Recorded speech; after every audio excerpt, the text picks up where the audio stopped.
So hello everyone, my name is Philippa O'Leary. I am the chair of the Geotechnical Subcommittee. I'd just like to welcome you all to the second biannual QNJAC Geotechnical Workshop.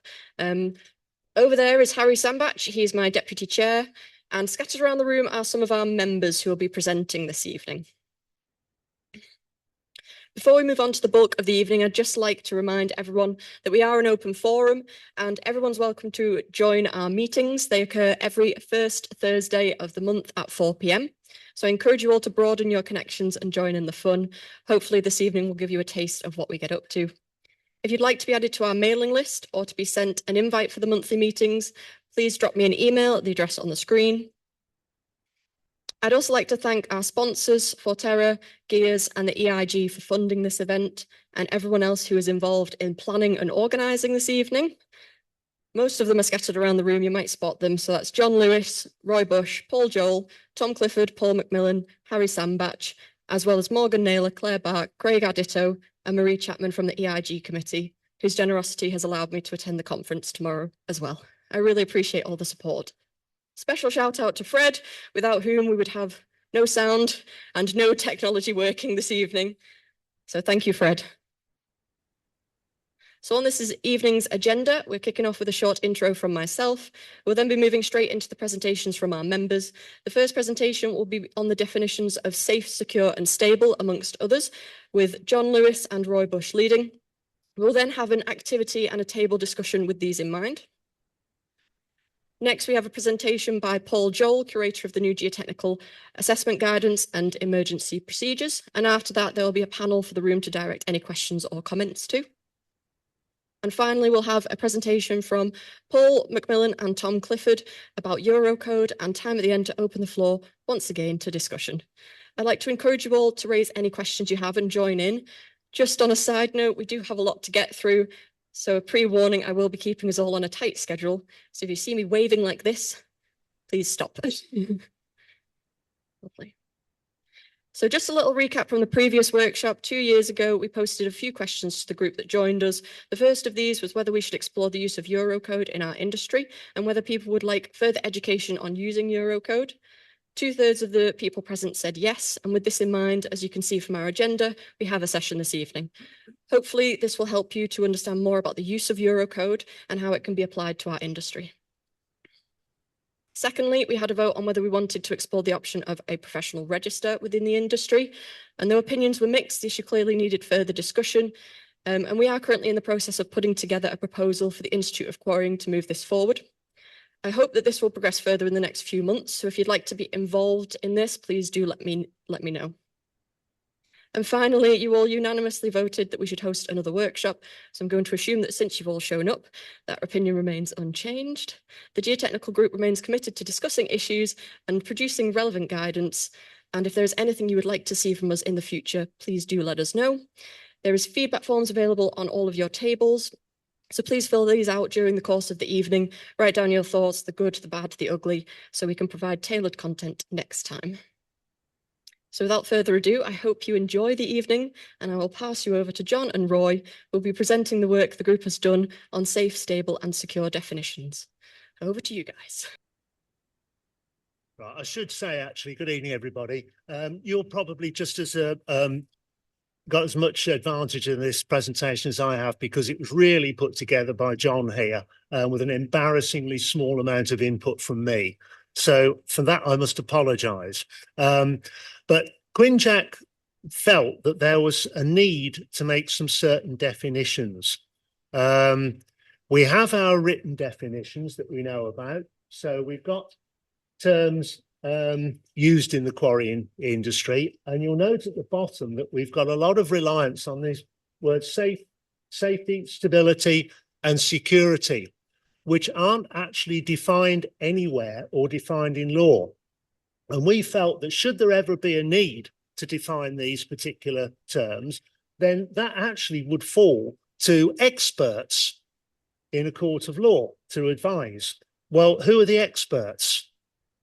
Who other than the people who make up the Geotechnical Subcommittee of QNJAC? So basically, we thought it was a good idea to get in first and start coming up with something. That didn't work, did it?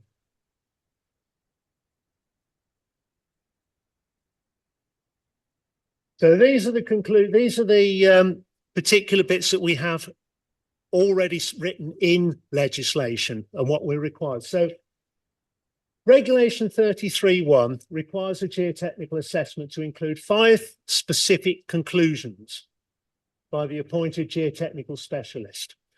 Now, if you're involved in these, you'll already know what they are. So conclusion of safety, and there's that word again, safety. Conclusion as to stability. A conclusion as the excavation or tip represents a significant hazard. A conclusion on remedial work is required and the date by which such work is required, and a conclusion of the date by which the next geotechnical assessment should take place. But you'll notice we've got those words again. We've got safety, stability. And it's the operator's duty to ensure that these conclusions are stated in the assessment. Okay? This is what we came up with. Safe, where the current and future state of an excavation or tip does not, in the opinion of a competent person, pose a danger to any person, the environment, or property.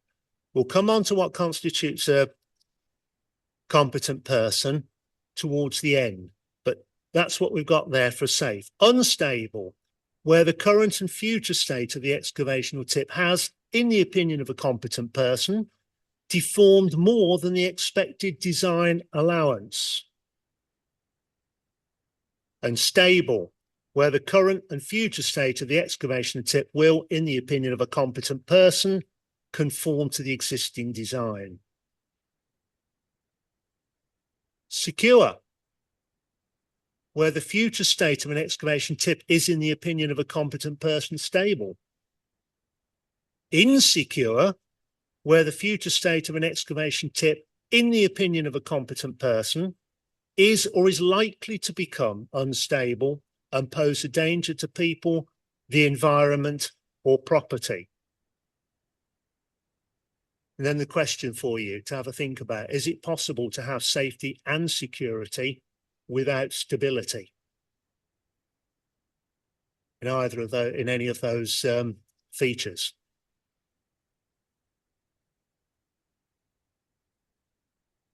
QNJAC definitions continued. Obviously, an excavation and tip is defined by the Quarries Regulations 1999, but we have significant change. What is significant change? A change to the situation, condition, operation, loading, or entry that has a material impact on the safety or security of an excavation or tip. Situation, being the location, geometry, and environs of an excavation or tip. Condition, being the physical, biological, or chemical properties of an excavation or tip. Loading, being any man-made or natural force acting on an excavation or tip. Entry, being the ability for a person, machinery, water, or wildlife to enter the excavation and tip. And then future should refer to the reasonably foreseeable future within the design life of an excavation and tip.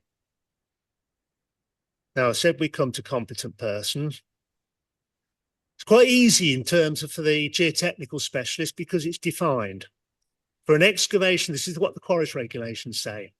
For an excavation or tip that is a significant hazard, being a geotechnical specialist, as defined in the Quarries Regulations 1999 Regulation 2, easy enough to look up. Most of us know what that is.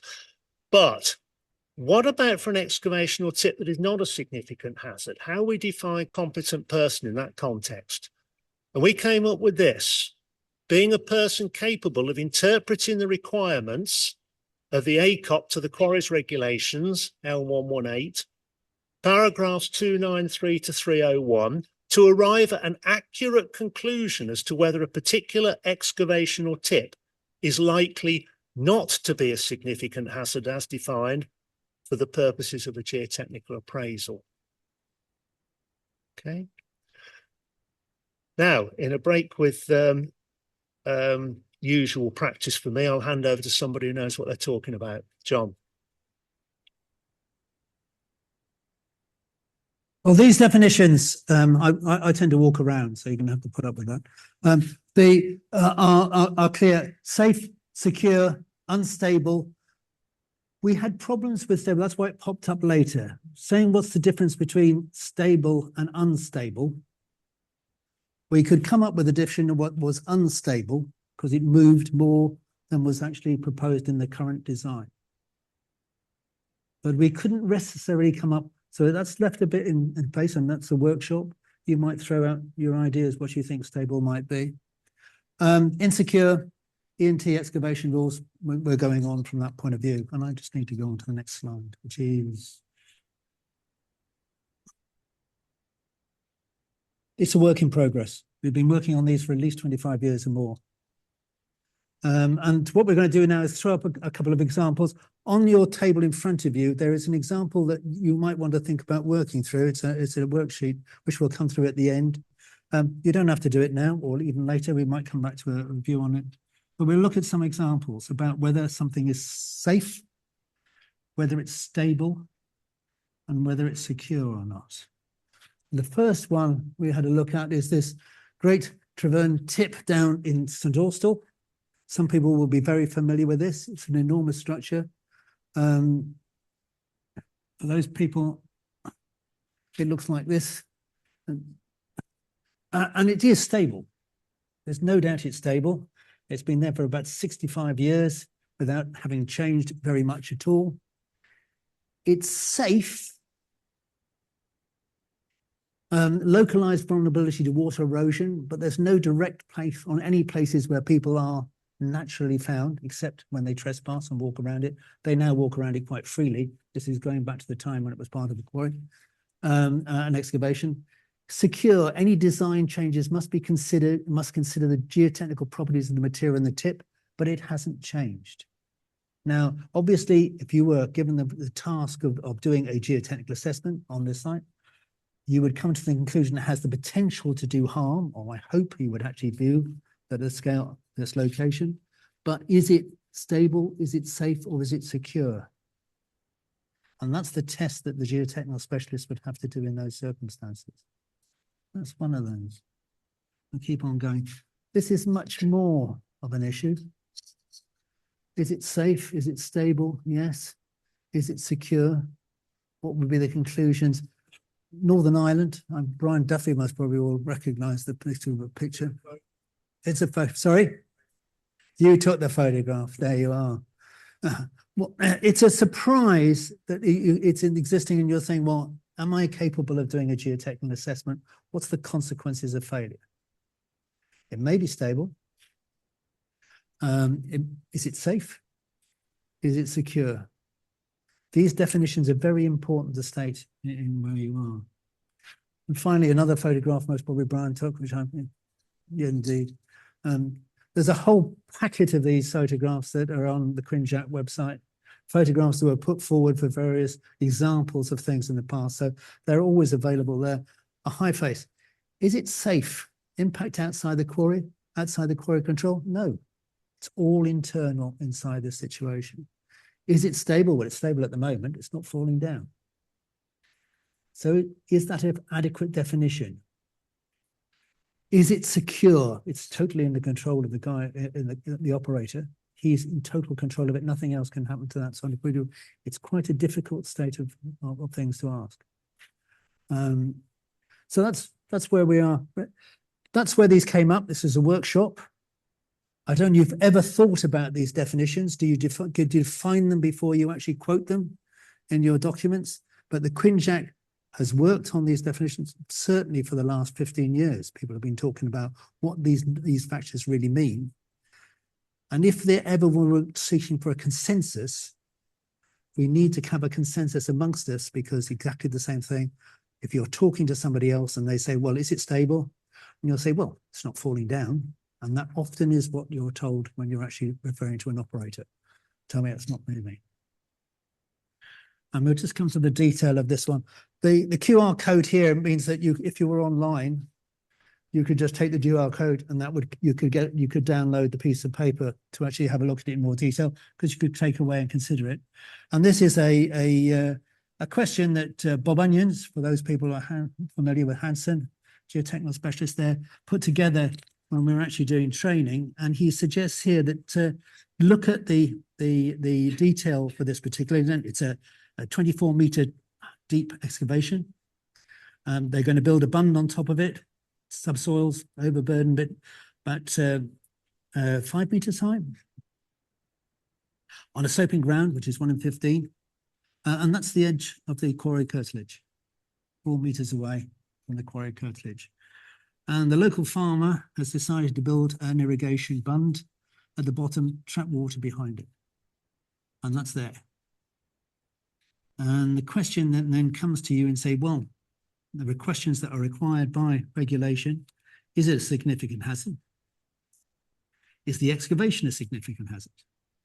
Is the bund that you're going to construct a significant hazard? Is it safe? In each case, is one safe? Is it stable? Is it secure? Now, sort of quote that question out to you, if you might have been given it, if you're a geotechnical specialist, or you might be a consultant who's saying, well, I'm going to construct the bund. What do you think, guys? What do I have to do? And really, we're throwing this out into this workshop zone to actually say, well, are you all going to come up with the same answer? What do you reckon? That's where we are. Keeping to time, table and discussions. What do you reckon? Now, you don't have to answer the piece of paper very much, but you can write your conclusions on it. It would be very nice to see whether people do come back to it. But has anybody got any thoughts on stable, safe, secure? Something is stable, but is that insecure? Well, is it? Potential instability, and that leads you on to this. It's when you say potential instability, I think that's one of the definitions we were struggling with it. Would you then just say it's not secure? Well, yeah, when you mean by potential instability, is it secure? So, but is that means it's secure? Will it remain stable? Basically, they're essentially unstable for 100 years. So, well, that's your definition.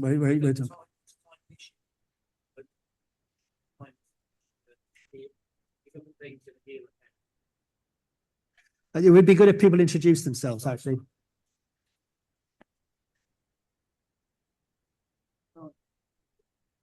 Yeah, there are.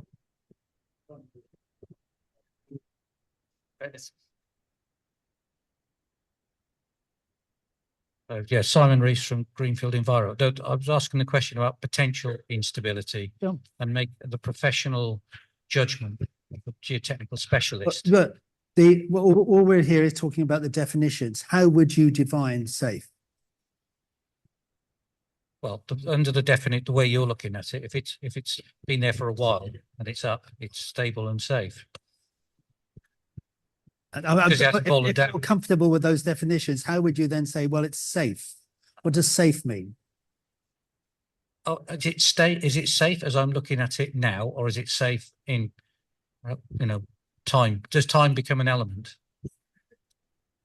I haven't got an answer for you. I mean, it'd be interesting to see what other people say. I mean, I can give you my opinion, but I don't know if that's stand you any good.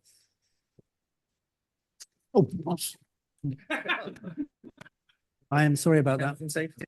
Health and safety are going in the wrong place. I told you I walk around and poor old.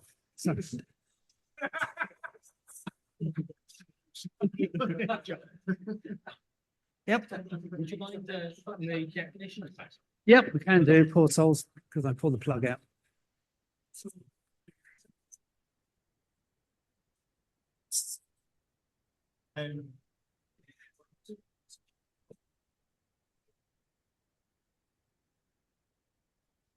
Sorry, that's not a problem.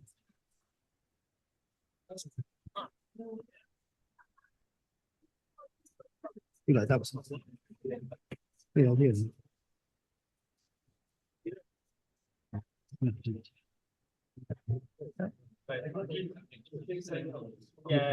I mean, to be honest, my view on this, I don't think that's the answer. if you identify it as a potentially significant hazard, the question is, do the assessment. That's the new it's premature.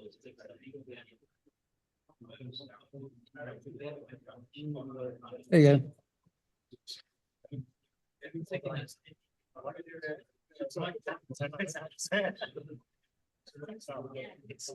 Make sure I don't follow the right. So, John? Yep. John Lewis? Yeah, go. Something that I would raise is the language with stability and secure. I would say that they are the synonyms, essentially. So under the riddle section of Regulation 30, under paragraph 270, it talks about any event including movement or fire, which indicates that a tip or is likely to become insecure, i.e. unsafe. So what I take from that is that insecure means unsafe. So secure must mean the same as safe. It would be my interpretation. Yeah. I mean, there's no, I can't say that these are the definitions that QNJAC has sat around and produced. Now, I would say if you're talking about quarry geotechnical specialists, it would be good if we all understood the definitions that are going to be used. And so we have to come to that. If ever we get tested in court, you can just imagine the counsel coming up to you and saying, well, what's your definition of secure? And then he looks at another person and says, well, I have another definition here. And I have another definition here. It obviously wasn't secure because it fell down. Or it endangered people, which is more likely to be. Falling down is not required. We have structures inside our quarries which definitely do fall down. You know, if you're a stockpile, you're digging into a stockpile, it's going to fall down. It could be a significant hazard of a stockpile if it's more than 15 meters high. It's very difficult to avoid the definitions in the approved code of practice. So you say, well, I have to recognize that as a potential significant hazard. Obviously, there will be some stockpiles which you say, well, it could be 30 meters high and it still won't be a significant hazard. But you'll still be there where it will be unstable when you dig into it. Does that make it dangerous? Does it make it unstable? Sorry. In the ACOP, it seems to say that those two things are synonyms. So it's the one and the same thing. But then what you've gone and done here is separated them and given different definitions. Yeah. So you've complicated it. Well, I don't think we have complicated it because I think they are different. Being unstable. In the guidance, they put it down as the same thing. Well, I would think, well, we have the definition here, is we are seeking to differentiate between those two items. But the HSE made the point, a meeting in the IOQ at Wetherby, when Simon Collins was giving some of the QNJAC work presented on, I can't remember which one it was now, but the HSE made the point that the QNJAC geotechnical group constantly coming out with guidance, which makes it a little bit more complicated, is actually giving the industry more rope to hang itself with. He said, you've got to comply with the legislation. You've got to have a damn good reason not to comply with the guidance. And if you've got best practice, then you can choose it or leave it. What we're doing is we're moving away. We're doing something that's adding layers onto the guidance. So I don't understand why you've separated stable and unstable when in the guidance it says it's the same thing. Well, you can do. Oh, Jack's just read out the sentence. Surely it's possible to have something that's insecure, as in a stockpile that's falling down, but we can operate it safely. So otherwise we'd be saying that every stockpile was an issue. So surely the two don't have to go hand in hand. If you read that definition again, I would say that we can, you know, and I think there's a lot of this issue in the industry that we have procedures in place to make things safe, because we know there is potential for things to fall down. Rocks fall off rock faces, but we put procedures in place to operate them safely. Well, any excavated face, if you're working at face, is going to be unstable. The term security in the Sorry. NEU Act 1969. Yeah. Microphone, And it's- microphone. Does it work? Does that work? Yeah. Yeah. That legislation also applies as a sort of precursor to the quarries regulations. So it's been an issue that's been around for a while in terms of understanding how these things dovetail together. And I think that's why the group has been. Well, I think that. Sorry, John, just want to pick Look, up on look, a people- point. So we did obviously, as QNJAC did, look at the RIDDOR definitions. The original RIDDOR definition doesn't include the clarification safe. So the very first just talked about insecure. It was a later addition that they realised actually that doesn't work as a definition. The definition was very poor. Therefore, they added IE safe into it. So it's a later addition, and basically what.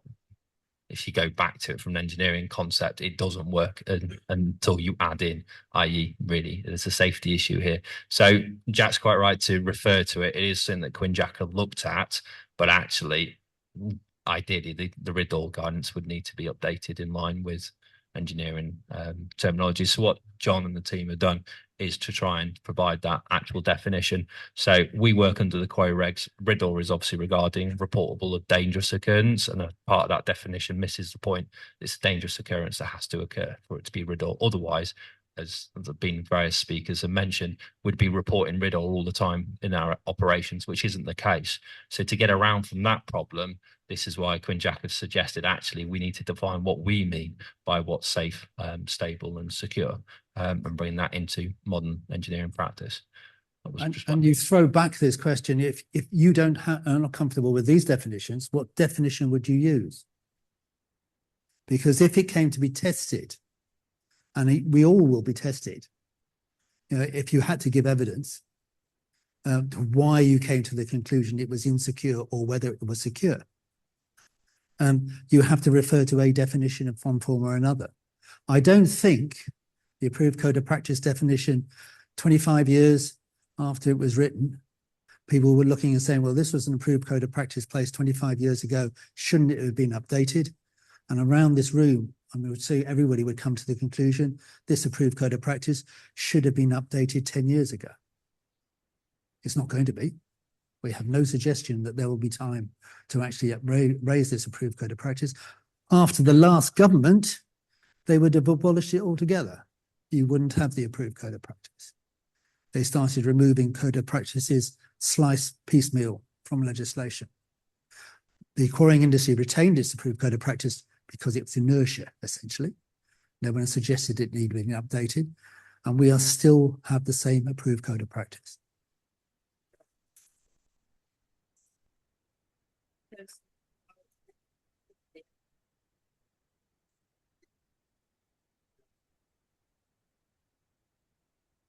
The chat looks quite quiet at the moment, but I do ask kindly that if anybody has any hearing myself, any questions or queries or wants to contribute to the discussion, pop that in the chat. I have verified that it does work, so please do use it. Okay. All done. Yeah. Well, do have a look at the problem there and say it would be interesting to see how you came to the conclusion from the information that's there. We'll have a look at those later on today. Thanks ever so much. Thanks, Ryan.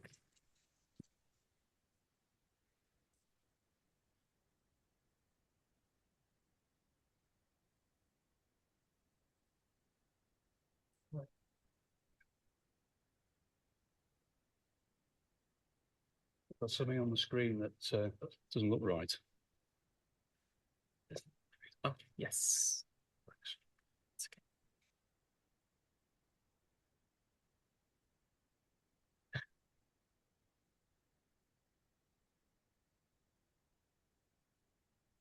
Okay, evening everyone. My name is Paul Joel, chartered geologist, been on the QNJAC group for quite a while. Some of you will know me. I've got a list there of the contributors to the next two pieces of guidance that we're going to go through. And I apologise to anybody that I've missed off. In fact, I was told today that I've included people who shouldn't be on there. So I'm apologising to them as well. The guidance, excuse me. So as John was saying, it's 25 years since the publication of the quarries regs and their implementation in statute. And during the intervening years, we've seen much in the way of guidance, in the way of change, sorry. The very first piece of geotechnical guidance produced by QNJAC was in 2009 and was concerned with the safe management of quarry faces. The guidance was widely issued and was also championed by the HSE, which also chaired QNJAC at the time. And I remember also that the industry took the new guidance very seriously, and there were widespread audits across a range of quarry sites undertaken in proactive collaboration with the HSE. Since then, governments have come and gone, and there's been a general trend towards deregulation and self-regulation. At the same time, slope failure incidents have continued to occur, including those that could have had devastating consequences. If the circumstances had been slightly different. So the Grenfell Tower fire illustrates how complacency towards regulation can impact on public safety. Feedback from members of this working group who are involved in geotechnical training suggests that in some cases, at least there continues to be an alarming ignorance of the requirements of regulation amongst those with responsibility who have already been appointed. Against this background, the industry cannot afford to be complacent, and the continuing role of QNJAC is to provide guidance and knowledge which will help those with responsibility to understand their obligations under regulation. So the aim of this presentation is to briefly showcase two new and forthcoming pieces of guidance, which have been produced by a select number of working group members. These documents have been produced in final draft form and have been hopefully shared with you in advance. So the guidance on geotechnical assessments has been some time in preparation, and this subject is often misunderstood, and yet the geotechnical assessment is a key requirement of the quarries regs. It is hoped that the forthcoming guidance will serve as a useful purpose in ensuring that current and future generations of persons with responsibility will be able to fulfill their duties and as required by law. So the target audience for this guidance includes the operator stroke competent person and relevant people within the management structure, including contractors, the geotechnical specialist, and quarry operatives with relevant responsibility. And we've included a detailed glossary as a frontispiece to the guidance. And these terms are taken in part directly from Regulation 2 of the Quarries Regulations. They include definitions for such terms as geotechnical assessment and geotechnical specialist. In addition, the term or title operator is also defined, as the duties of the operator are considered integral to the implementation of a geotechnical assessment. It is notable that the word operator appears in the regs ACOP document 158 times. Many of the regulations themselves start with the phrase, the operator shall ensure that, etc., etc. So who is the operator? Regulation 2 states the following. The operator in relation to a quarry means the person in overall control of the working of the quarry. So the operator is definitely a person. And as we shall see, and in relation to the geotechnical assessment, they have a number of key responsibilities. So I'm not going to run through all the content within this guidance due to a lack of time. Instead, I thought it would be useful if I cherry pick some of the duties of the operator as defined in the regulations, outlined in the guidance and relating to geotechnical assessments. We should also remember, of course, that the operator has the ability, as defined in Regulation 8, to appoint competent persons to assist in discharging his or her duties under regulation. This slide is taken directly from the guidance deck, and I'll not read it verbatim, but I will point out that firstly, the operator has a broad duty to take the necessary measures to ensure that the quarry is operated safely. Secondly, the operator is also required to ensure that a geotechnical assessment is carried out if a significant hazard is deemed to be present. So this slide is a reproduction of the table of contents within the guidance. However, we shall focus quite narrowly today on the duties of the operator in relation to the geotechnical assessment. Firstly, the operator has a duty to ensure that any information or data which may be relevant for the purposes of a geotechnical assessment is made available to the geotechnical specialist undertaking that assessment. Such information could include site survey, boundary plans, site investigation and borehole data, any local knowledge, mining or cave plans, water monitoring data, and all other relevant reports. Secondly, the operator should ensure that any significant findings made during a geotechnical assessment and any conclusions reached and the reasons for those conclusions are recorded by the geotechnical specialist undertaking the assessment. Regulation 33(1) requires that the geotechnical assessment include 5 specific conclusions, and this is a bit of a repeat of what's already been presented, but these need to be produced by the appointed geotechnical specialists. It's the operator's duty to ensure these conclusions are stated within the assessment, and these conclusions are on the safety of the proposed or existing excavation or tip being assessed, stability of the proposed or existing excavation or tip being assessed, whether the excavation or tip represents a significant hazard by way of instability or movement, whether any remedial work is required and the date by which such work should be completed, and that the date is specified by which the next geotechnical assessment should take place if the hazard continues to constitute a significant hazard. Thirdly, any significant findings made during a geotechnical assessment and any conclusions reached and the reasons for those conclusions are recorded by the geotechnical specialist undertaking the assessment. The operator must also ensure that the geotechnical specialist signs and dates any such record. In addition, there must always be a design, as per Regulation 30. It need not necessarily be produced as part of the geotechnical assessment, although it will still need to be assessed as part of the geotechnical assessment process. The geotechnical assessment report must also be understandable for ease of communication, i.e. written in plain English. It remains the duty of the operator to demonstrate the required competency of the geotechnical specialist has been established. And for that, we go back to Regulation 2, as previously mentioned. In addition, a geotechnical specialist should append the summary of their experience to the geotechnical assessment report, stating their professional qualifications. This is in order to self-declare that they have sufficient expertise and practical experience of similar conditions. It's also good practice for the geotechnical assessment to be peer-reviewed by a second geotechnical specialist as part of a quality assurance procedure. Finally, any new significant hazard as confirmed following a geotechnical assessment is defined in Regulation 34 as being notifiable. Such an excavation or tip must be notified to the HSE once it is defined. The operator is required to make such a notification. A further notification may be necessary if the geotechnical assessment conclusions have changed. The second piece of guidance, which you also should have received a copy of, has really been born out of discussions within the working group regarding preparedness or otherwise for a significant incident to occur within a given quarry or extractive site. Many quarry sites do have emergency plans relating to possible incidents such as fire, leakage, or explosions.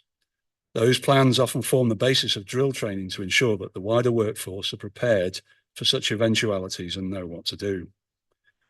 The aim of the geotechnical emergency plan is to allow consideration of all the potential incidents that could occur and to provide for a process or course of action based upon the severity of the incident. The centerpiece or output from the preparation of an emergency plan is a template based on an Excel spreadsheet. This, in theory, could be used as it is, or better still, should be amended on a bespoke basis to reflect the emergency scenarios that could impact the site. The idea would be that the finalised and agreed template is printed out on a large format basis and displayed in one or more prominent locations on site. This will allow for increased familiarity with the plan and will form the basis for conducting emergency drills alongside those based on planning for other types of emergency. In the context of this guidance, the legislative framework remains the quarries regulations, but additional cognizance should be given to other relevant legislation, including the Mining Waste Directive and the COMA regulations. So why a geotechnical emergency plan? Geotechnical and related incidents leading to an emergency situation are rare, but the history of our industry shows that they can happen, and when they do, they have the potential to be catastrophic. Quarries are inherently hazardous environments, and excavations, tips, lagoons, and stockpiles can be subject to instability, which can pose a danger to personnel and equipment both on site and to adjacent properties and apparatus such as utilities and services. Regulations require that persons with site-specific responsibility are identified and appointed to act in the event of an emergency. Guidance must be made available in support of such persons so that this can be achieved. An emergency plan will allow the operator to plan for events that have the potential to occur on a specific site. A properly prepared geotechnical emergency plan could form the basis of an emergency drill practice training, which can greatly increase the chances of a successful and coordinated outcome. The template and guidance documents are populated with 8 different geotechnical or related emergency scenarios. These are not set in stone, but other site-specific scenarios could equally be included. Similarly, the scenarios included in the template can be deleted if they are not relevant to the site. The scenarios included are shown on the slide and are adverse weather, including snow and ice, flooding, unpredicted water discharge, unpredicted slope failure for excavations, solid tips and stockpiles, unpredicted slope failure for liquid tips and lagoons, blocked haul roads, stroke access ways, stroke tunnel, adverse impact on property, and adverse impact to underground or overground services. The template has been shared with you in advance, but unfortunately you'll not be able to read it in detail on the screen. The template is originally derived from an emergency plan format adopted by at least one of the major quarry operators. It's been amended to reflect the range of 8 possible scenarios of a geotechnical or similar nature. Each scenario occupies a column, and within each column a series of specimen events of increasing severity are listed together with an appropriate action or response.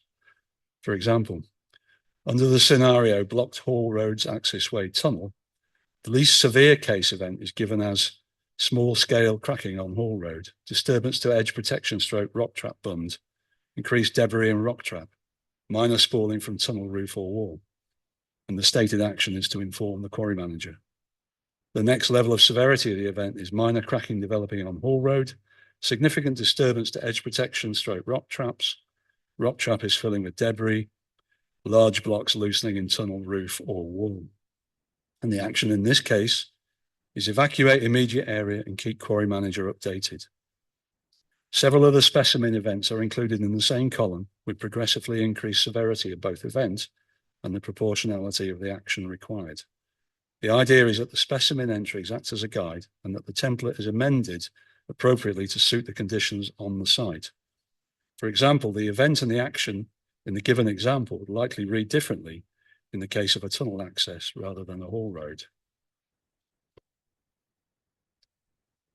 The guidance is appended by a toolbox tool which presents the basis for discussion on each of the included failure scenarios. Most of the TBT templates are also accompanied by a series of case studies which are taken from the public domain and which can be reviewed by the site team as a basis for discussion and collective formulation of the emergency plan. The reference section at the top of the sheet should record all of the key information relating to the site, including the main contacts, and should be periodically updated as required. The plan should be considered as a basis for conducting emergency drill training so that the key individuals are given an opportunity to practice the discharging of their duties and that all personnel become familiar with the emergency plan in advance of any real-world occurrences. The geotechnical emergency plan should also link to and be cross-referenced to any specific and existing emergency procedures which may be relevant.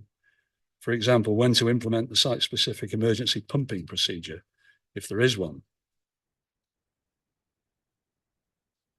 This example of the TBT discussion slide relates to the adverse impact on property scenario. Its purpose is to help promote a discussion on the relevance of this scenario to the specific site under consideration. It suggested that as many persons with responsibility as possible are included in the discussion, as this will help formulate a comprehensive and achievable emergency response. Finally, the following 2 images are included as part of the case study for the scenario adverse impact on property. Whilst not strictly a quarry, this was a major tip failure that occurred adjacent to a mainline railway. And this event occurred in 2013, during the era of modern regulation, and is perhaps a sobering reminder that major failure events and associated emergencies can still occur, even though we have arguably the best legislation and associated good practice guidance in place, relatively and in global terms. If the circumstances of this event had been slightly different, this could have been another disaster on the scale of Aberfan. But as it happened, there were no injuries. I've included this case as a reminder that in an age of increasing deregulation and self-regulation, that we must remain vigilant.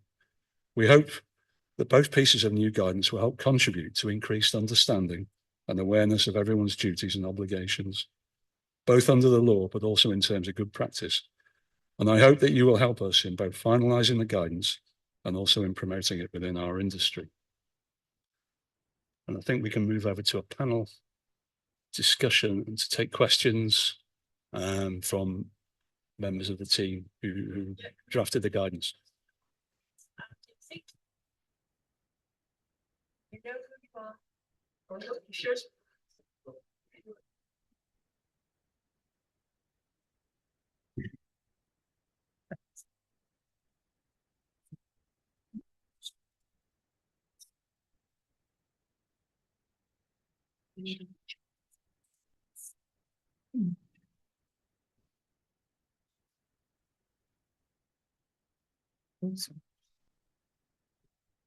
Have we got any comments from the room first of all, and then we'll go to the online? Wave at me. Any questions? Come on, they're here, grill them. Okay, we'll go online first. Yes. We have our first question. It says this discussion on emergency plans is welcomed, but does not consider access egress for injured persons in difficult ground conditions or a person falling in a lagoon, etc. Can I answer that? Yeah.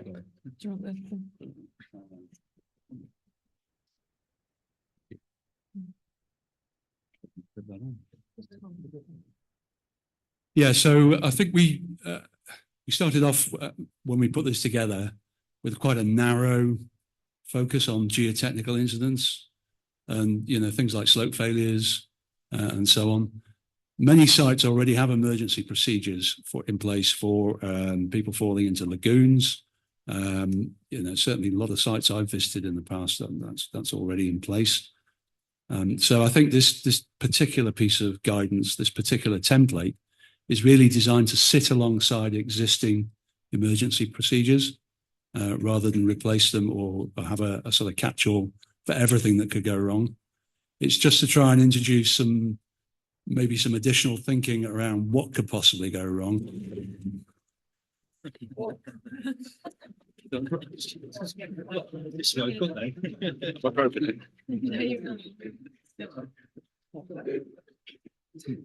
Is that okay?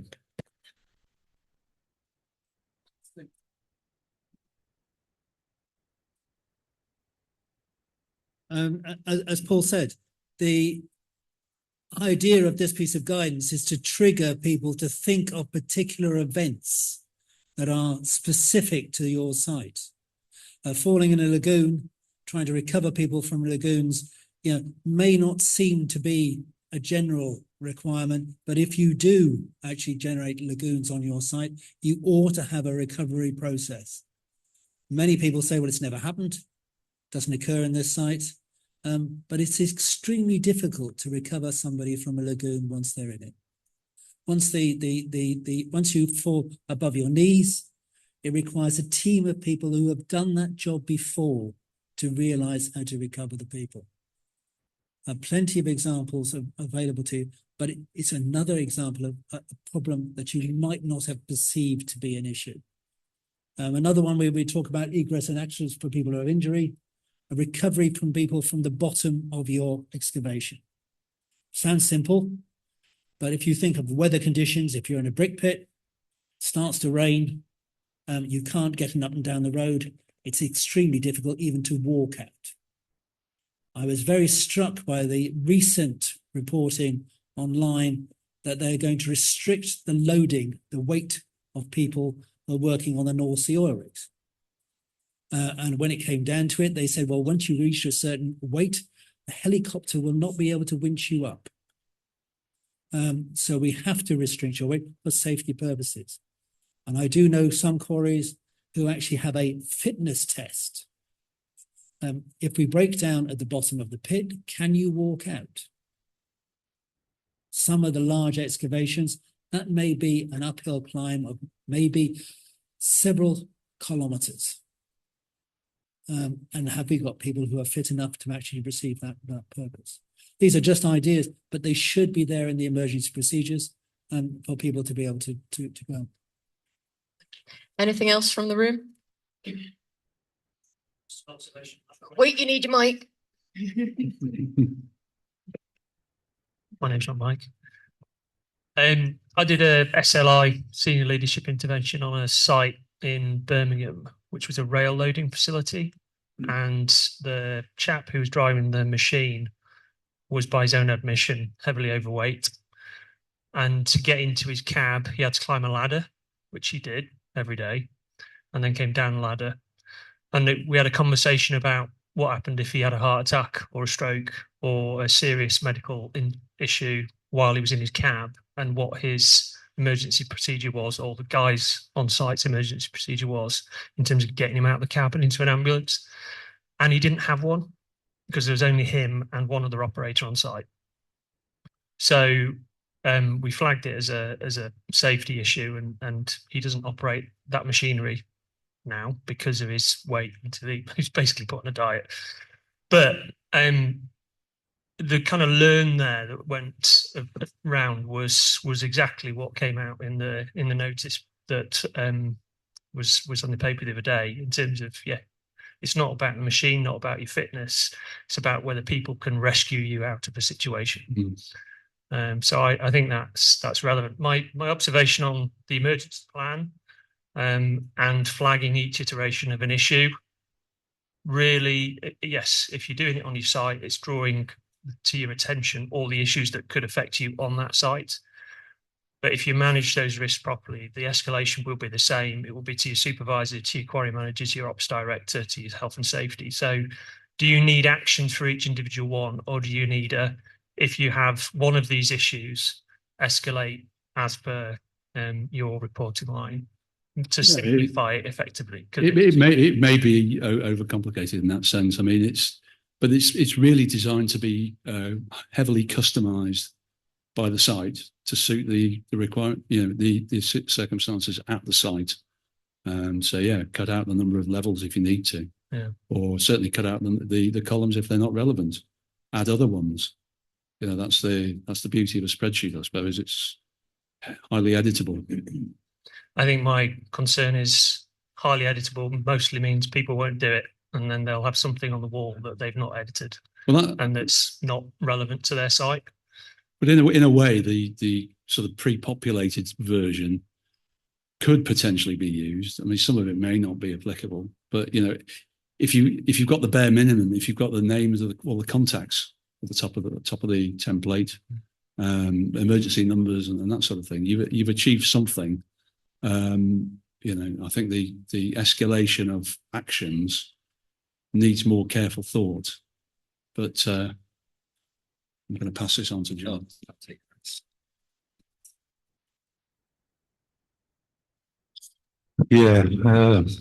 John Carlin. The AOQ, they had a health and safety day a few weeks ago, and there was a gentleman who gave a paper who was a paramedic or first aider or whatever he wanted to call himself. And he was referring to any incident within a quarry. That could be somebody who's trapped on a conveyor or in a pan mill or whatever, or a geotechnical incident, or a traffic incident within the quarry.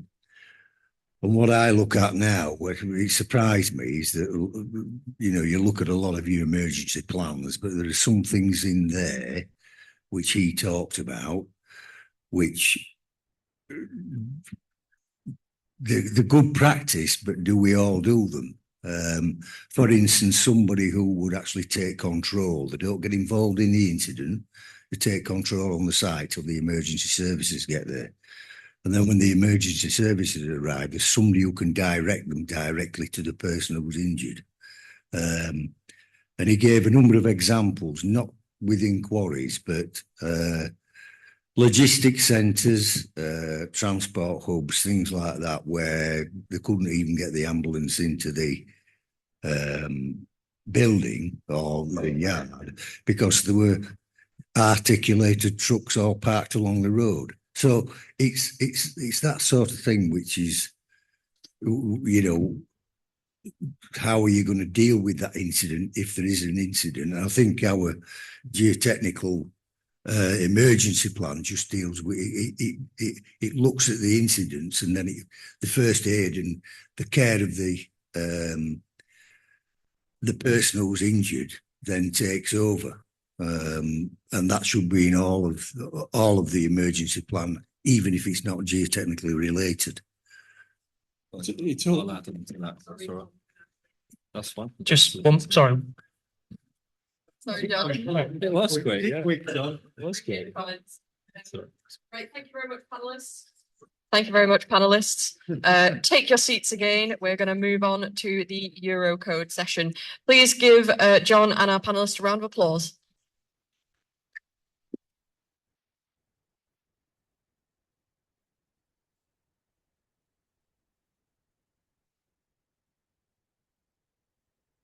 Are you going to move, or are you okay stay there? I'm just doing it.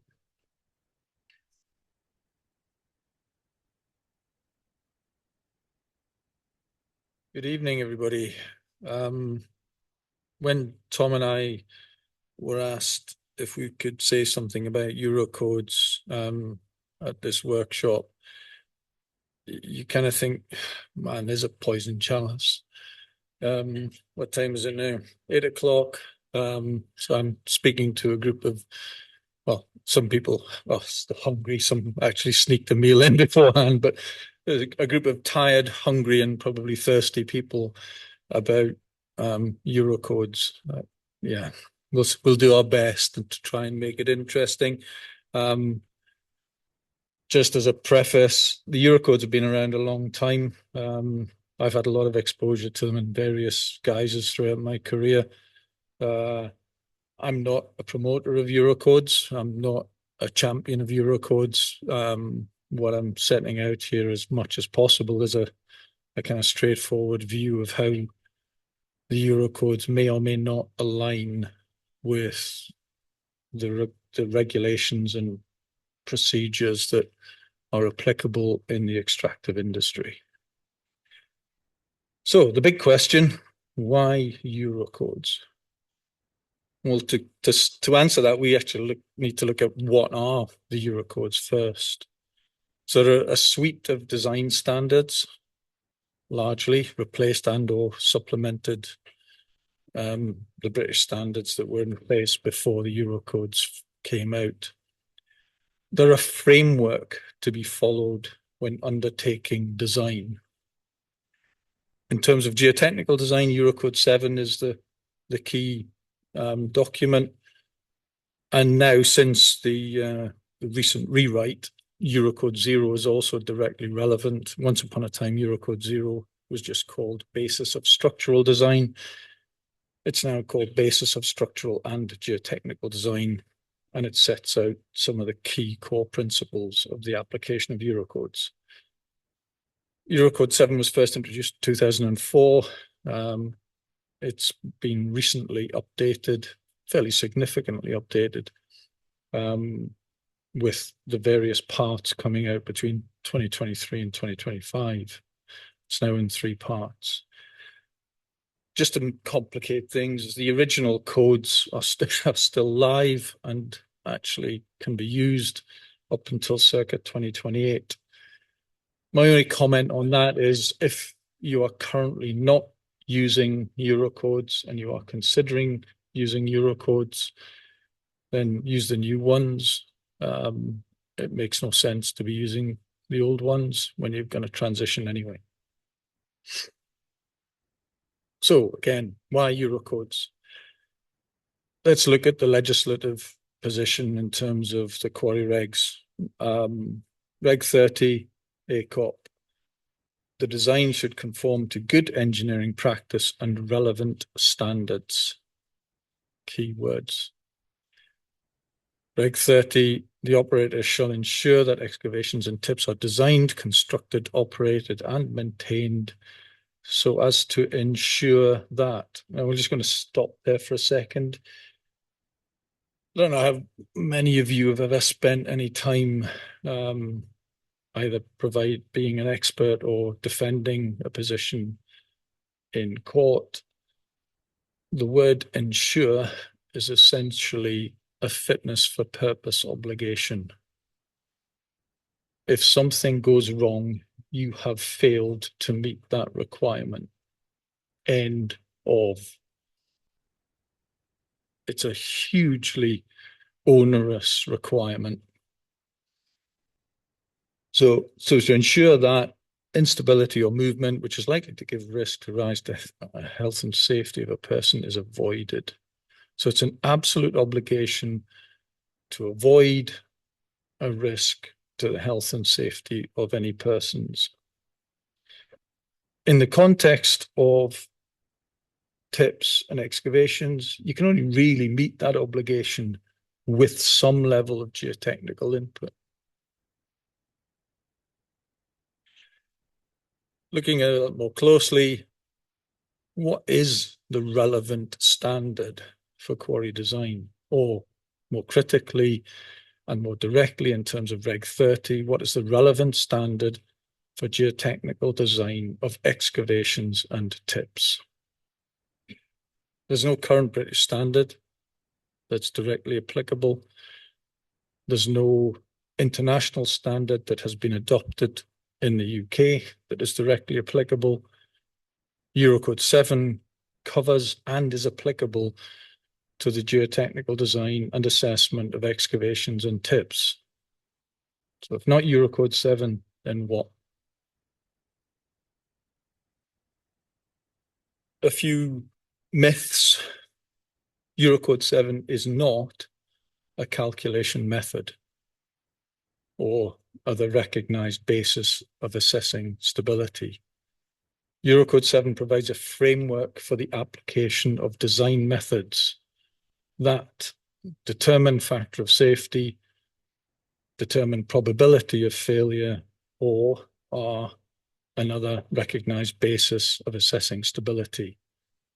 Those quotes are all paraphrased from Quarry Regs, Schedule 1, Para 6. The structured approach that's set out in the Eurocode 7 aligns extremely well with the requirements of the ACOP, the guidance, and the regulations. There's been a lot of talk about risks and management of risks and what is safe and stable.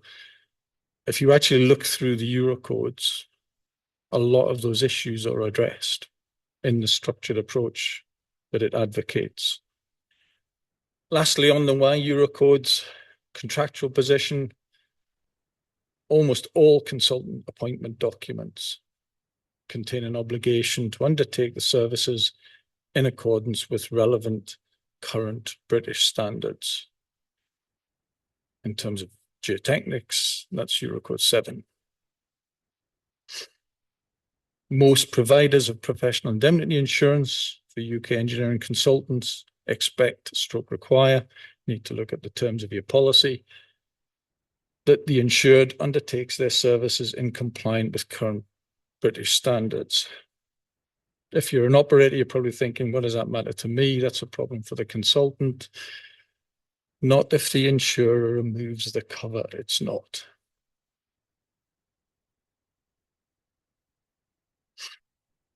Looking at some general principles in terms of the Eurocodes, There's a misconception that a lot of what's written in the Eurocodes is absolutely mandatory.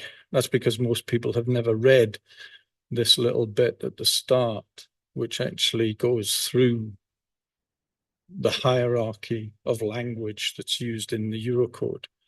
Not everything that's written in the Eurocode is an obligation. You have options. So there are shalls, shoulds, mays, and cans throughout the Eurocode. You have a choice in some instances. Sometimes you don't, but a lot of the time you do.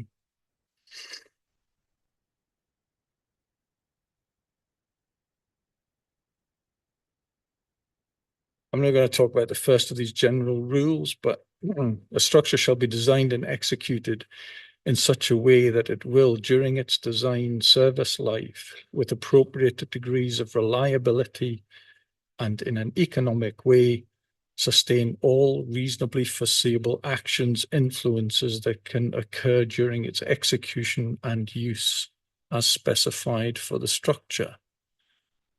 Does that ring any bells in terms of the discussion that's been going on?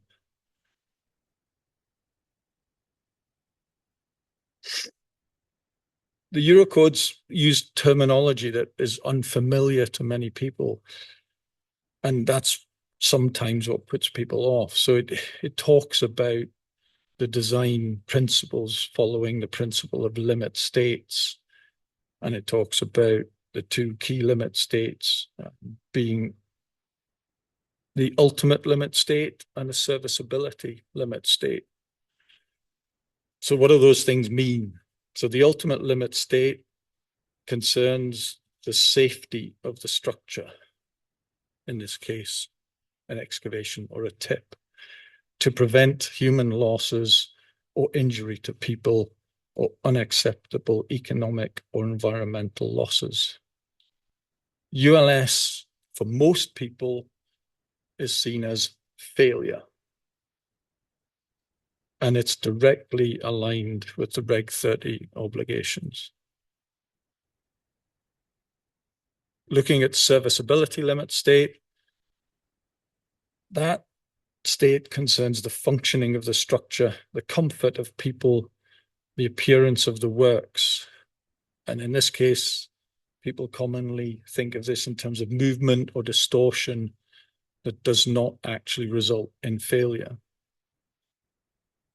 There is a complication here in that certain SLS scenarios in geotechnics can be progressive and ultimately lead to a ULS exceedance.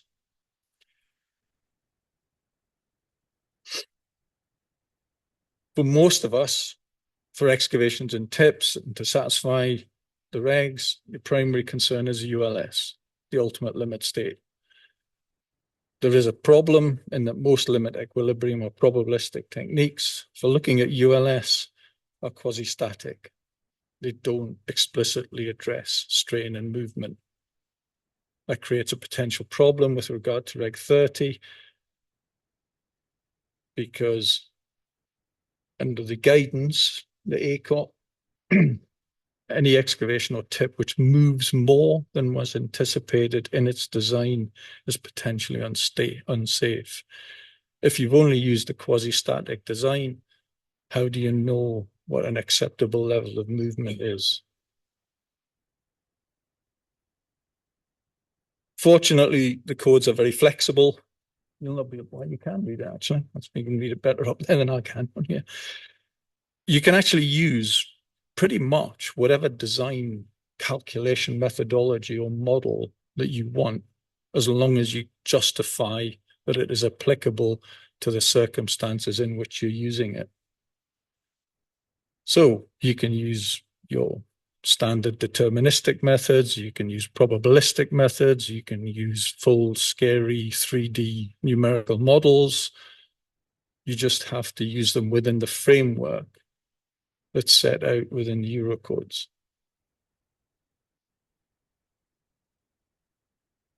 One of the key principles of the Eurocodes is the design effort should be proportional to the class of the structure. So you've got consequence classes, and I'm going to have to zip through this because we're running out of time. And those consequence classes can be combined with complexity classes to ultimately give you a geotechnical category. And depending on what geotechnical category you've got, you have to put a different level of effort into your design, and you have to have different levels of competency to carry out the design, different levels of checking of the design, and different levels of inspection in the implementation of your design. When you actually break it down, what we're talking about here is common sense. If it's big, scary, complicated, and can do a huge amount of harm, then you need somebody who knows what they're doing. And I mean, really knows what they're doing to do the design. You want somebody else to check it, because if it goes wrong, it's going to go badly wrong. And even once you've checked it, you want to have a decent level of inspection and implementation to make sure the design is properly followed through when it's being built. It's not rocket science. Yes, some of the language is complicated, but most of it is just good common sense. Over to Tom to talk about the application. So I hope you haven't fallen asleep yet. I've got another 20 minutes, so I do apologise. I will try and bring this back a little bit in terms of its application to what we kind of do on a daily basis. So before we take more of a dive into Eurocode and how it works, let's just take a little step back in terms of what historically before Eurocode we've been designing to. So most people will have known about the older British standards, and I'll refer back to this. You can see on the slide, what we tend to do is what we call a lump factor of safety. So an all-in factor of safety of between 1.3 and 1.4. But that required a good standard of investigation to hit that. Now, what most people in this sector have been working to is hook and bray, or some newer people might know it as Wiley and Marr, but it's hook and bray. And in hook and bray, what we must make note of in there's Hook's recommendation that for permanent slopes, so your final design, you should be achieving a factor of safety of 1.5. Only a factor of safety of 1.3 is applicable for short-term, so temporary works. Now, I can guarantee most of you sat there going, no, actually, we're probably not achieving that. So just a bit of a sobering thought. I'm not saying you're wrong. So Eurocode, as Paul's alluded to, it's been around a while now. Back in 2010, it became the mandatory standard. When it came in, all other previous codes which contradicted the principles Eurocode had to be withdrawn. So if the quarry regs contradicted Eurocode, it would have actually had to be withdrawn. It doesn't. So quarry regs are regulations, Eurocode is a design standard. So one of the requirements, as Paul's gone through, is dealing with this ACOP clause 260, ensuring that we have good engineering practice and we're abiding by relevant standard. And without anything else, it's kind of like Eurocode is the standard. So I think it's a case of embracing it and working with it. Now, my journey with Eurocode has been long-winded, to be fair. I wasn't very happy when Eurocode came in, and I think a lot of people might sympathise with some of the comments on here. This is a challenge for everybody. Everybody's going to get their head around it. No one wants to change, but it's a fact. It's here. We're either going to have to embrace it, or I don't see how there's an alternative. So let's get on with it. One of the big issues with Eurocode, it's not something that can be taught at university. You can't just read it and understand it. Tried that, failed that. Unfortunately, you're going to need some kind of training on this. It's going to need mentorship. You're going to need to practice. You need to get your head around it. It is quite a big beast. The biggest issue we've got is an awful lot of misinformation around Eurocodes. I think some of you are quite aware of that. Paul's already talked about some of like myth busting around it. A lot of people think it's more restrictive. It's not actually. I think Paul's alluded to that. It's probably the least restrictive design code out there. It's really flexible if you know how to use it. A lot of people think it's more expensive. it's actually not. If we look at the full cost of design, it's not. You can really optimize your design using Eurocode. So this is one of the reasons it was brought in, actually, was to try and make sure that the design and construction costs were better optimized. It's more complicated. Yes, there is definitely an uphill battle with this. You're going to have to get your head around some new terminology. Once you've got your head around it and you found your way through it, it's actually not more complicated. It's going to require a bit of level of effort to get there. A lot of people were quite upset because it didn't include rock mechanics when it was first drafted. That was incorrect. It did include rock mechanics. It was just a very short section, which was great. The new version, it's got a lengthy section of rock mechanics, and it's actually really good. And I'll show you some of that. It's more conservative. It's not, and I'll easily demonstrate that. It enables you to really optimize your design. It's a very powerful design standard. What it does require is to make sure, as Paul illustrated earlier, it's about that verification. You've got to do your homework. Yes, it will allow you to really optimize that design, but you've got to put the effort in. You've got to put the homework to get that benefit. A lot of people think it requires more ground investigation. I know why, because when you're looking at some parts of the code to do with piling and other infrastructure projects, yes, the UK annex does kind of indicate a lot of boreholes. For our sector, actually, it doesn't. It does ask for a lot of verification, and I'll show you on the rock mechanics stuff. This isn't actually pushing for lots more data, etc. You can still work with your current practices or good practices within this. Some people think it contradicts British standards. It is the British standard. And unfortunately, if you thought you were going to get rid of it because of Brexit, that didn't happen. So we're stuck with it. So embrace it. So one of the principal things here is we've got actually four categories in Eurocode. You've got category 0, which is the lowest level of design that Eurocode doesn't deal with. There is no geotechnical categories that fall into 0. You then got 1, 2, and 3. Number 4 is very high risk. So the only thing which will fall in our sector is going to be tailings dams, which means from a design point of view, it's 1, 2, and 3 you're normally dealing with. So these are just kind of some standard infrastructure examples. The one on the right is nuclear power station, if you didn't know. So in terms of bringing that to quarrying, to me, category 1, this is rule-based design. These are your E&T rules. So category 1, pretty low risk, will be managed by your E&T rules, dead easy. Category 2 is going to be the bulk of your significant hazards, with category 3 then reserved for the really complex geotechnical design or really high consequence scenarios. So there's going to be few and far between. There are some in the UK. Now, one of the new things that have been introduced with the updated guidance this year is the introduction of these consequence classes, which is very useful QNJAC, because this is something that we've been talking about for quite a while in terms of risk assessing structures. So the guidance is now here. Paul's alluded to this, but basically we have these consequence classes, and we can then compare that against the complexity of the ground conditions. That determines our geotechnical classification.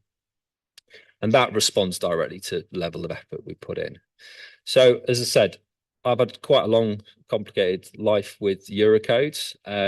This is where I suppose I started, and just be grateful if you haven't read the old Eurocodes. As Paul says, don't, because you'll end up with this. It kind of feels like you have to go and do classics and learn Greek or something and Latin to get your head around it. The newer codes are far easier to follow. They really have spent some time to make it more accessible. So the original code was written by engineers for engineers, so it really did make it quite hard as a barrier to get your head around. On this slide, I've basically summarized the whole of the Eurocode. At the top line here, going across, is basically the different design reports. It's a progression of how we do the design. So the first thing is a desk study, which most of you will know, or you can have preliminary studies report, which is PSSR, which is another name for desk studies. That one, you're basically looking for your on-site and your off-site risk. This is just understanding. You've then got what we call the factual report, or most of you know as your ground investigation, but it's just the evidence you've collected on site. Then you've got your interpretation of that, which is your GIR. The GDR is basically your geotechnical assessment. That's your design report. And then the final two are to do with the feedback loop. So once you've done your design, you're in construction, it's the monitoring, it's the inspection regimes, and it's also reporting and controlling the residual risk with it. So that's the top line. The next one, F, these are basically all your load conditions and how we deal with the loading. Underneath that, X, that is your materials. So basically this is your geology, and that goes into all your different geotechnical properties and how you deal with those. Once you've done that, the A bit to DA is all to do with geometry, which, to be honest, most of you will understand. If you're doing a slope stability analysis, you'll go and pick a cross section. Well, you don't go and pick the lowest slope. You go and pick potentially the most onerous case. That's all that's dealing with. And then the final thing is, once you've understood your parameters in there and you modeled those, what you're trying to do is understand if all your forces which are destabilizing are put on one side and then all your restoring forces on the other side. You just want to see which one comes out on top. And that's your verification of your limit state. So the real difference here is the engineer has the ability to look at all the individual components on the design and put appropriate, we'll use the term factor of safety, but it's called partial factors, in the design process. So at the end of this, you've already actually taken the appropriate level of conservatism.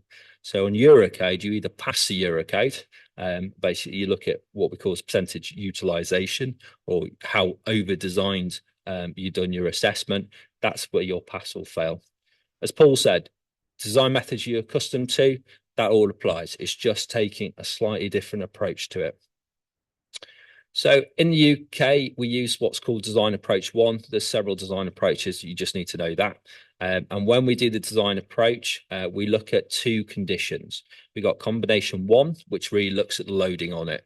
Now, for what we're doing, we don't tend to have very high loads on our in our calculations. Obviously, there are times where there are. Number 2, combination number 2 really looks at the materials, and so you factorize the materials. So that's the one that normally governs for what we're doing, because we're in the load.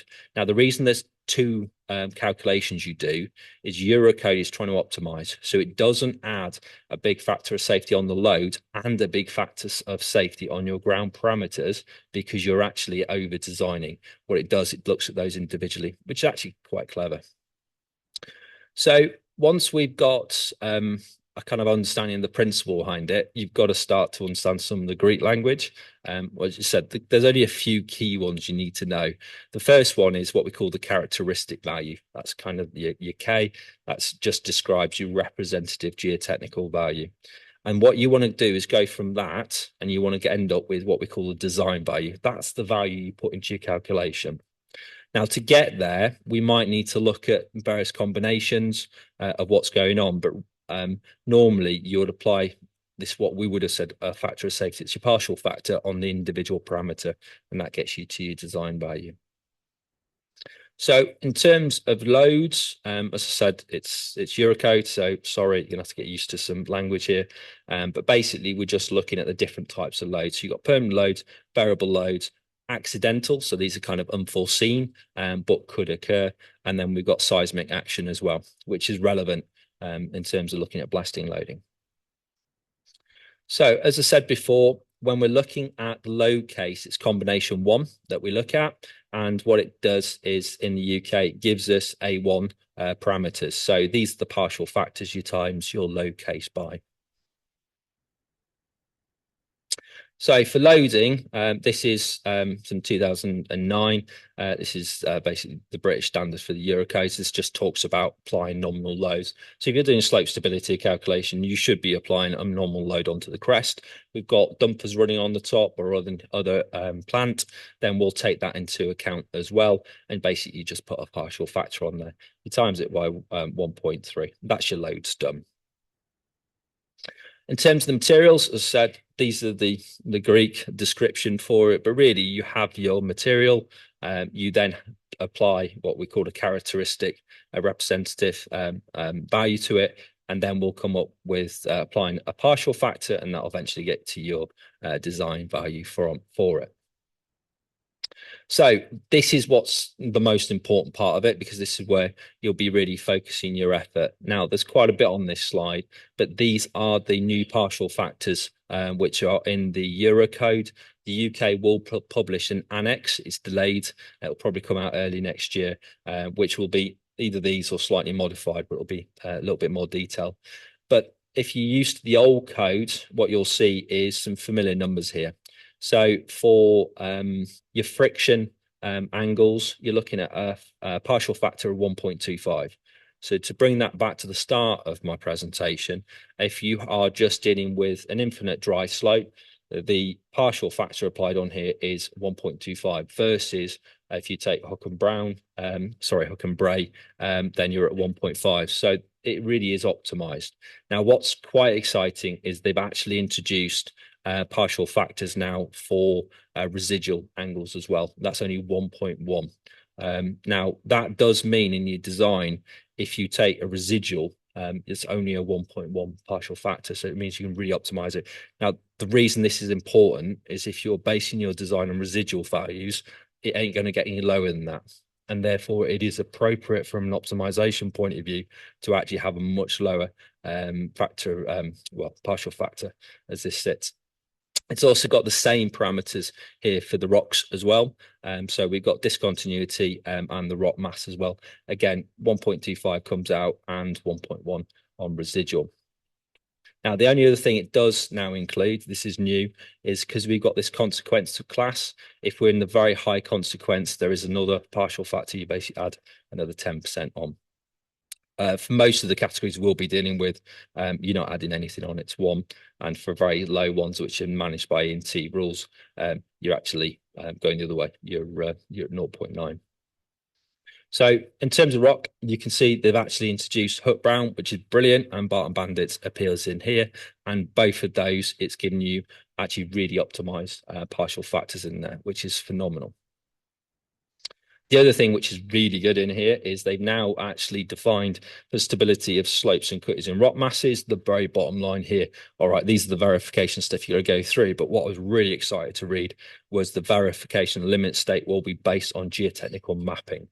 So really, this is how we do it in our industry. We should be out there, we should be mapping it, we should be looking at it, and we should be collecting rock property data in the field. And this reinforces it. This is excellent news for us. It comes back to my point in terms of this isn't about having to do loads of GI, etc. This is actually telling us we need to be doing our homework to justify following with these optimized conditions. The other thing, which is one of my favorites, is they have retained the inclusion of being able to go straight to a design value. So normally you would end up, so let's look at a peak friction angle. You take your peak and you say, right, I'm using my peak, so I'll put a partial factor in there. You can actually go straight to the design value, which means you don't have to put a partial factor through. You obviously need to justify why you're doing it. So one of the ways of doing it is saying, well, actually, I'm just going to take the critical state. I'm just going to take a residual angle. And if you do that, but you know you're in peak conditions, actually, you don't need the partial factor of it. Why is this important and why am I going down there? Is a lot of people for rock mechanics will be using kinematic analysis as the primary method to determine the stability of an excavation. Now, the quarry regs require a factor of safety to be calculated or other method. But let's go back to the factor of safety. A kinematic analysis does not determine your factor of safety. Whereas if you take it through Eurocode, because you're proving the limit state, and particularly if you take the argument, I'm going to look at the kinematic analysis based on a residual or even a residual value and take a partial factor of 1.1. However you achieve it, it's very easy to defend using a kinematic analysis approach. Eurocode does absolutely cover that. But what I'm getting at is actually this makes it really, really simple. And actually, it's very easy to take your current method of working and just go, yes, actually, through these recognized practices, I can make that Eurocode compliant. So as I kind of really pointed out, this is going to really optimize design. It's massively in the client's benefit to look at this because it will push for savings and opportunity to win more material out of the ground. Now, there is a consequence to optimizing the design, and that is on us to do our homework. And this is the top line that I showed you earlier in terms of gathering that evidence. So the first part of it is undertaking a proper desk study. Now, I don't think anyone's going to sit here and argue that you wouldn't do that anyway. But again, you need to undertake that work and also look at your off-site impacts as well.